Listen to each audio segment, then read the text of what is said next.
holistic approach and seeing that the body is all one. We're not treating left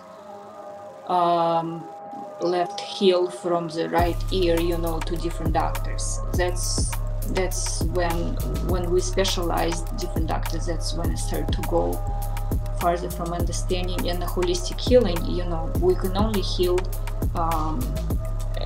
the whole system, including the mental and emotional. I believe it's mind over body, so it starts on mental first, and then it transfers to the physical body.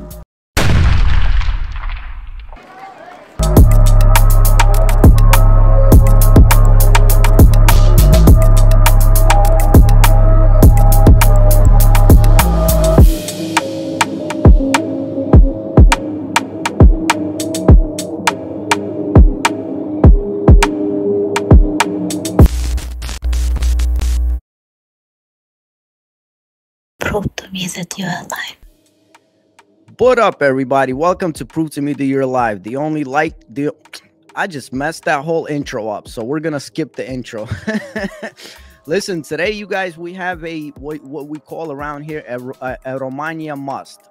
What a Romaniya must means is that when my wife runs up to me, the poet herself, and she's like, "Listen, you gotta have her on. You gotta have her on, man." So we coined that term, a Romaniya must. And there's a backstory, because we love backstories on this show, because that shows us that the people that we invite are real people with real life situations, and people that are out there that are doing something for society and their communities. So I've been in a couple accidents, and I had a trauma on my left side. And I tried everything in the world, man, from painkillers to different things, like nothing worked. And then my wife found our next guest, and she ordered an herb for me. So I'm hard-headed. I'm always like, nah, it's not gonna work. It's not gonna work. So I tried the herb, and little do you know, it works. It stopped my pain. So I'm like, man, whoever this person is, she's a magician. And we gotta have her on. So without further ado, today we have the herbalist, the healer, an exceptional woman and person, Yulia. Hi, welcome. We're gonna have claps over here. Welcome. Sorry for such a long intro. Yeah, my pleasure, Nazar, for having me. Yeah, I'm glad you had great results with herbs.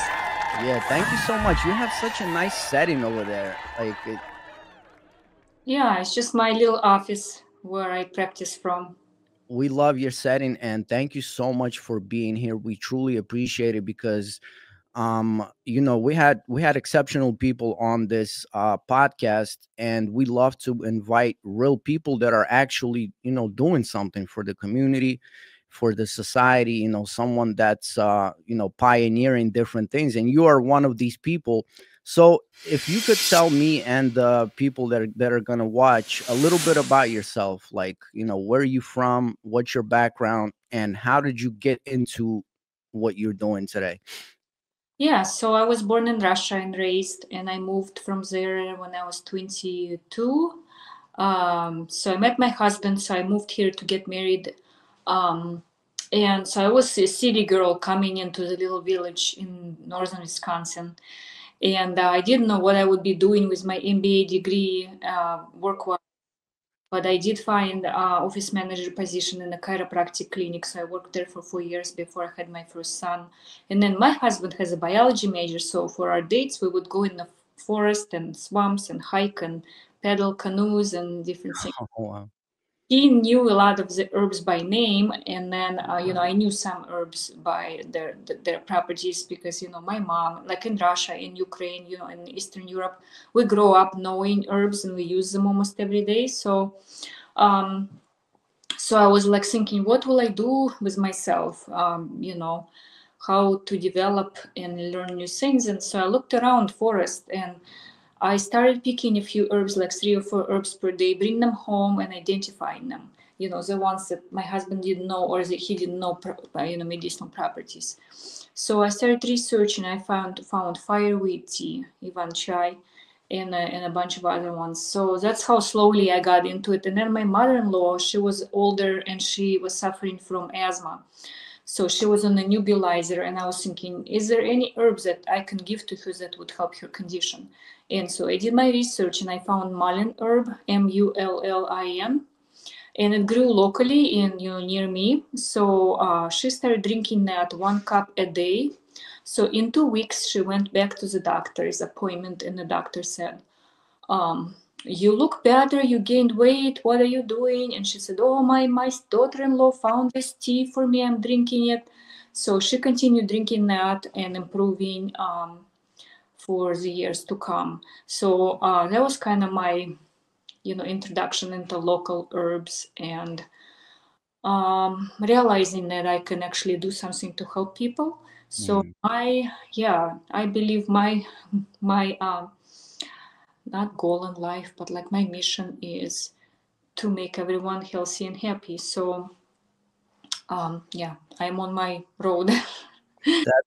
That's a very honorable mission, and we're so honored and privileged to actually have you come on and share some of these stories. So when you guys were bringing back these herbs home, um what there wasn't was there Google already around? Like, how are you guys identifying these herbs? Are you going through the herb encyclopedia? Like, how is this happening?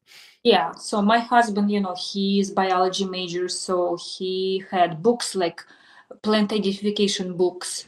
And I think, yeah, it was 2002 when I moved. So I think there was computer already, but we mostly looked in the books and um, yeah, and so maybe then started to research medicinal properties online, or like I bet over like 50 or more books on herbs at home. Wow. So yeah, but right now, yeah, I look both. I look all reference in all my books. I have Chinese medicine. I have European herbs, and then I check online as well. Yeah. Yeah, before we go on, I just wanted to thank you on behalf of myself and everyone else that you have helped, because it's a big thing that you're doing, helping people. And I think nowadays this direction with herbs is very necessary. People are getting tired of. We went through a pandemic, so people are getting tired of like vaccines and this and that, and people are looking for alternative things. So I wanted to thank you for doing what you're doing. My next question is this. I don't know. I thought about this, and always wanted to ask a herbalist. What is the number one thing that people don't understand about herbs? Yeah, really good question. So, in my opinion, people are used to quick results. They go to the doctor and they say, "We'll fix you up." They give you a pill, and usually it works within a day or two. And so then people are not talked about diet or nutrition or changing lifestyle. They're used to quick fixes.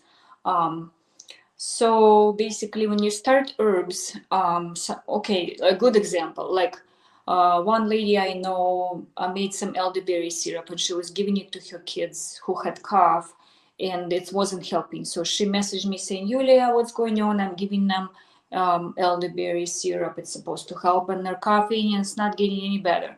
So I started asking her, what is the cough? Is it wet or dry? She's like, "It's a dry cough." And I said, "Okay, elderberry will clear wet cough when there's infection or pneumonia or things like that.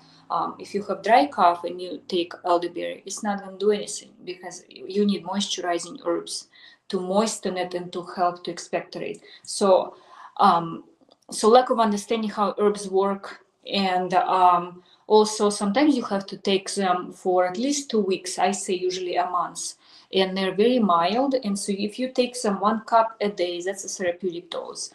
It's gonna work, sometimes fast, sometimes it'll take a little bit. So people take it for 2 days and then don't take it for a week and say, "Oh, it did nothing to me. Herbs don't work." So those are types of situations where I think people need a little bit more understanding and realization how herbs actually work. They take time to accumulate, and then but they fix your body for good. And I do believe that we are children of the earth, and she grows everything for us, and we are 100% biocompatible to each other. Yeah, absolutely. That's very well said. Um, yeah. So, um, my question is there like, after reading, like, let's say Carlos Castaneda, you kind of get an idea that there's like this mystical side to herbs. So is there like, if I could pinpoint my question, do you believe that you can, when you're picking these herbs, do you believe that you need to sort of get into a communication with these herbs, or am I too crazy? No, I think there's something to it. I can share a couple experience of my own. So one, I get influenza like once every 7 years about. So it was, I think, 2017, and I was really sick. And usually I take herbs on a continuous basis. Yeah, like I try to take one herb and take it for 1 month to see what it does to my body. But when I got sick with that flu that time, I didn't feel like taking anything. I was just drinking water and just in bed. And one night I had fever and all those like nightmares types of things when you have a fever, and just feeling really bad. So I woke up and I couldn't sleep, and so then I heard in my mind, I heard elderberry, elderberry. So I went to the kitchen, brewed some elderberry tea, drank a whole like big cup, big glass, and so that allowed me to relax and go to sleep. And I think I sweated overnight, and I woke up feeling a lot better, and I started to heal from then on. As one time I was starting to get like scratchy throat, and I felt the voice telling me yarrow, yarrow. So I went to my cabinet, got the yarrow out, and I drink probably a whole quart of it, so my cold never developed. So Wow. that when we are still, when we can have a quiet moment, and when you open up to herbs, they start to talk to us. And I call them, like they are not on big billboards advertising themselves. They are not yelling in our face off of TV screens. They're quietly sitting in the forest or in the meadow, and they're waiting to be discovered. So I believe me and people like me, herbalists, they are like the missing link and voice between quiet, silent herbs and people. Prove to me that you are alive. Yeah, wow. Have you studied the question, when has humanity gone from, natural medicine to what we now call, Western medicine slash, chemically induced medicine? Do you know when that happened? Because from what I understand, we were all, um, at some point, treating our sicknesses with natural medicine. So when did society go left, so to speak? Yeah, I believe it started during the Middle Ages, when the religions started to take over people. So they were renowned herbalists and midwives, the societies, shamans, and people like that who knew those medicines, and they were representing a threat or um, competition to the establishing church and religion, different religion. Um, let's say developments. So I believe it started from then.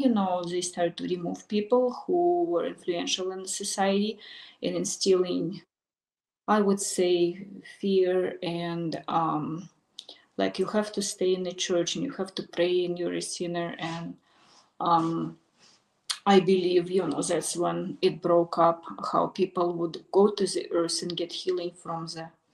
ground, the people who knew it. So gradually that knowledge started to disappear because it wasn't passed on the generations. Um, and then I heard that the first medical colleges were fully homeopathic, so everyone knew homeopathy and used it widely, and it was really helping people. So then people were starting to get healthy instead of getting sick. So then by that time, chemical industry started to develop, and we know the rest of the history. Yeah, So yeah. If you had to say anything about what we now coined as Western medicine, um, are there pluses? Are there instances where you are seeking out what we understand as Western medicine? Like, when does someone trust what we now know is Western medicine as opposed to natural medicine? Yeah, of course, it has its great developments, and we don't take it for granted. If a person has a broken arm, we go get a cast, or if we need some sort of screening, or like neurosurgeons doing its work to save lives, of course, we appreciate those services, and they have advanced far. Um, it's when we start losing the holistic approach and seeing that the body is all one. We're not treating um, left heel from the right ear, to different doctors. That's when we specialize different doctors. That's when it started to go farther from understanding and the holistic healing. We can only heal, um, the whole system, including the mental and emotional. I believe it's mind over body. So it starts on the mental first, and then it transfers to the physical body. Mhm. That's an awesome answer. Thank you so much. So I wanted to know, like, the process. You don't have to reveal everything if you don't want to, but as far as I know, it's not just like you go into the forest and you start, picking herbs. From what I understand, there are times to pick certain herbs. There's nights, days, different seasons. Like, how does that work? And am I totally off rails? Yeah, so basically, there is for every herb there is a season. So we start with spring. We have ephemerals. You can dig out roots in the spring, while before the plants develop. Then we go into early summer, and then late summer, and then fall herbs. So of course, and they say the highest properties of the plant is when it's in full bloom or just starting to bloom. And of course, some of them you just pick the root, and you're not picking the root in the summer. You're gonna wait until fall, when that plant bloomed and it died back, and it brought all its energy back into the roots for storing for the winter. So we dig out roots in the fall. So it depends what you're picking and for what purposes, basically. And I don't really go by the moon, and they, of course, you're not, it's better to pick it in a sunny day instead of the rainy day, because it's going to be easier to dry it or preserve it. So yeah. Are there herbs that you're only supposed to pick at nighttime and to the moonlight? I don't know about that. I don't think, I don't have a knowledge of that being particularly important, and Mhm, don't do that. So I do plant some things according to the moon, because in the first part of the moon, when it's gaining, you're gonna have quicker plants are gonna come up quicker. And I have planted it after full moon, and they sit around for 2 weeks in the soil, not growing much, and then when new moon starts again, they start to grow. So that's definitely an occurrence for planting, or planting anything like vegetables and different things. mhm. Are there herbs that that maybe you remember, that like Eurasia or Asia has that we don't have in America, that are widely known? Are there such herbs? Well, it depends where in US you are. I am in Wisconsin, and so my plants here resemble the Eurasian plants where I'm from. I do have some plants they don't have there, and they have some plants I don't have here. So it depends what, if you talk about California or Florida, they're going to be completely different herbs. And I only know, intimately know the ones who grow next to me. But if I go to a different climate, like prairie, I might not know a lot of herbs, and I do order and research other herbs that are not available by me. And so if I use them in my formulations, I know about them and I know their properties. But sometimes if I go to a different state, I might not know certain plants. Mhm. And, they don't grow around me. Can you share with us maybe a moment in your life where you realized that you're on the right path and herbs are working? Like, maybe a situation or something happened. I knew you shared a wonderful story where the herbs kind of spoke to you in your dream, like was there a pivotal moment where you found out for sure that these herbs are working and I am on the right path? Yeah, so one time there was this Russian guy who came from Russia. He was working with birch bark baskets. And so I actually went to Minneapolis to pick him up and brought him to my hometown here. And he taught a lecture at our local natural history museum about birch bark weaving. And then I needed to take him back to the airport. And so I remember after I dropped him off, I'm driving in the Minneapolis area and I kind of missed my turn and I'm less in this concrete jungle. And I don't go to the cities that much. So I remember like having this vision of my meadow, of my herbs, and they say, Yulia, come back. What are you doing? Where are you? So I'm like, I need to go back to my forest. Enough cities. So and then I don't know, like helping my mother-in-law, and she got improved, and then all the other occurrence when I felt better in my family or my clients felt better. So I don't know, like I had Lyme's disease several times, and I did take antibiotics, but I also developed, like at first I researched and bought some herbal formulas that helped me, and then I designed my own formulas, and they really help and they're very efficient. So just seeing it in everyday life, I think over time kind of proves to you again and again the power of herbs. Let's see, what else do I want to mention? I don't know. Okay, I'll talk about plantain. So plantain is like one time somebody asked me, what is your favorite herb you cannot live without? And I said plantain. It's not the banana plantain, it's this Yeah. plantain. So as a kids growing up in kind of like rural city in Russia, we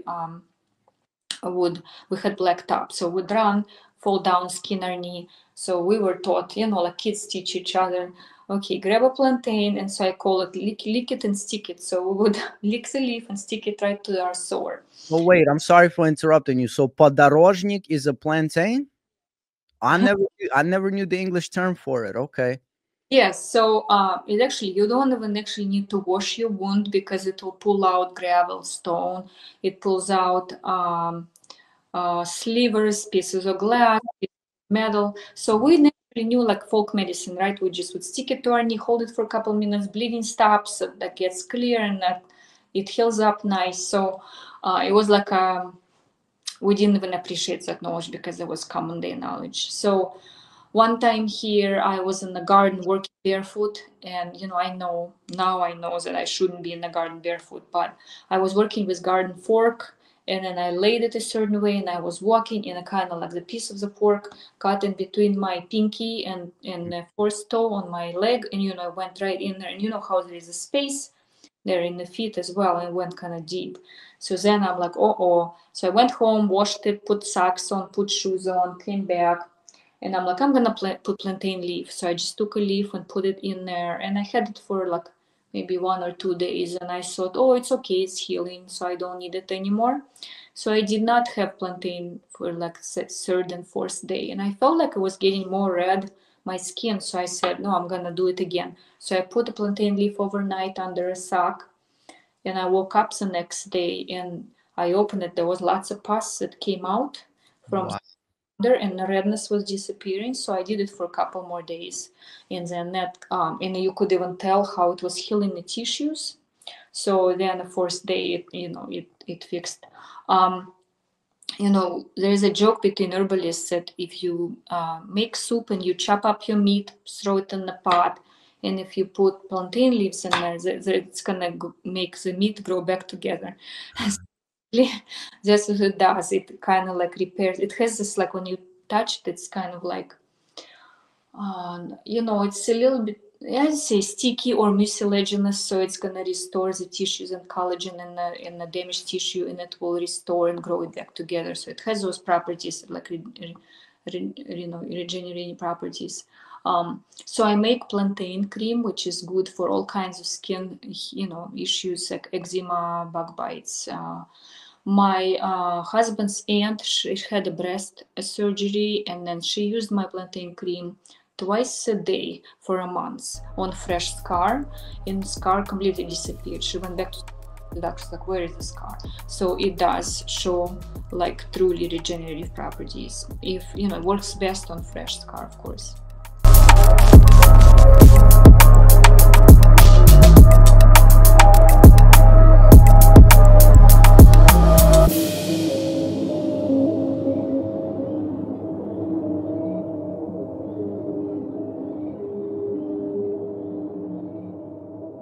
Prove to me that you are alive.